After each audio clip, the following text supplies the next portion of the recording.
Hi friends, ಎಲ್ರಿಗೂ ಹೊಸ ವಿಡಿಯೋಗೆ ಸ್ವಾಗತ. ನಿನ್ನೆ ನಡೆದ ಇಂಡಿಯಾ ವರ್ಸಸ್ ನ್ಯೂಜಿಲ್ಯಾಂಡ್ T20 ಕೊನೆಯ ಮ್ಯಾಚ್ ಆಗಿತ್ತು. ನಮ್ಮ ಇಂಡಿಯಾ ತಂಡ ಒಂದು ಭರ್ಜರಿ ಗೆಲುವನ್ನು ಸಾಧಿಸಿತು. ಗೆದ್ದ ನಂತರ ಯಾವ ಪ್ಲೇಯರ್ಗಳು ಎಷ್ಟು ರನ್ ಕಲೆ ಹಾಕಿದ್ರು, ಹಾಗೆ ಯಾರಿಂದ ಶತಕ ಬಂತು, ಸಂಪೂರ್ಣ ಮಾಹಿತಿ ತಿಳ್ಕೊಂಡು ಬರೋಣ. ಅದಕ್ಕಿಂತ ಮುಂಚೆ ನೀವು ಕೂಡ ಒಬ್ಬ ಭಾರತ ಟೀಮಿನ ಅಭಿಮಾನಿಯಾಗಿದ್ದರೆ ಈಗಲೇ ನಮ್ಮ ಚಾನಲ್ನ ಸಬ್ಸ್ಕ್ರೈಬ್ ಮಾಡ್ಕೊಳ್ಳಿ. ಹಾಗೆ ಪಕ್ಕದಲ್ಲೇ ಇರೋ ಬೆಲ್ ಐಕಾನ್ ಮೇಲೆ ಆಲ್ ಅಂತ ಕ್ಲಿಕ್ ಮಾಡ್ಕೊಳ್ಳಿ. ನಾವು ಯಾವುದೇ ಹೊಸ ವಿಡಿಯೋ ಅಪ್ಲೋಡ್ ಮಾಡಿದರೂ ಮೊದಲು ನಿಮಗೆ ನೋಟಿಫಿಕೇಷನ್ ಬರ್ತದೆ.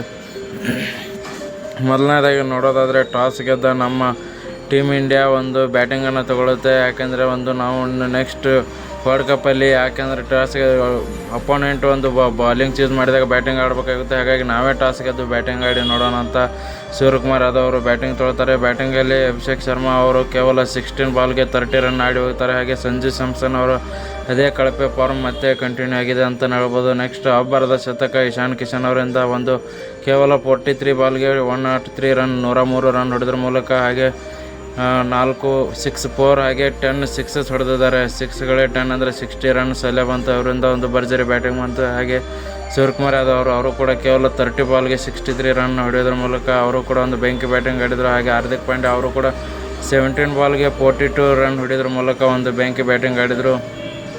ನಮ್ಮ ಟೀಮ್ ಇಂಡಿಯಾ ಒಂದು 272 ಟಾರ್ಗೆಟ್ ಕೊಟ್ಟು 272 ಟಾರ್ಗೆಟ್ ಬಂದಿರ್ತದೆ. ನ್ಯೂಜಿಲ್ಯಾಂಡ್ ಒಂದು ಬ್ಯಾಟಿಂಗಲ್ಲಿ ಸ್ಟಾರ್ಟಿಂಗಲ್ಲಿ ಚೆನ್ನಾಗಿ ಆಡ್ತಿತ್ತು ಅಂತ ಹೇಳ್ಬೋದು. ಪಿನ್ ಅಲೆನ್ ಅವರು 38 ಬಾಲ್ಗೆ 80 ರನ್ ಹೊಡೆದಿದ್ರು. ಆಮೇಲೆ ನಮ್ಮ ಹರ್ಷದೀಪ್ ಸಿಂಗ್ ಅವರು 5 ವಿಕೆಟ್ ತೊಗೊಂಡು ಒಂದು ನ್ಯೂಜಿಲ್ಯಾಂಡ್ನ ಆಲ್ಔಟ್ ಮಾಡಿದರು ಅಂತಲೇ ಹೇಳ್ಬೋದು. ಹಾಗೆ ಅಕ್ಷರ್ ಪಟೇಲ್ ಅವರು ಕೂಡ ಒಂದು 3 ವಿಕೆಟು ಬೆಂಕಿ ಬಾಲಿಂಗ್ ಇತ್ತು ಅಂತಲೇ ಹೇಳ್ಬೋದು ನಮ್ಮ ಟೀಮ್ ಇಂಡಿಯಾ ಕಡೆಯಿಂದನೂ ಕೂಡ. ಅದೇ ಥರ ವಿಡಿಯೋ ಇಷ್ಟ ಆಗಿದ್ರೆ ಲೈಕ್ ಮಾಡಿ.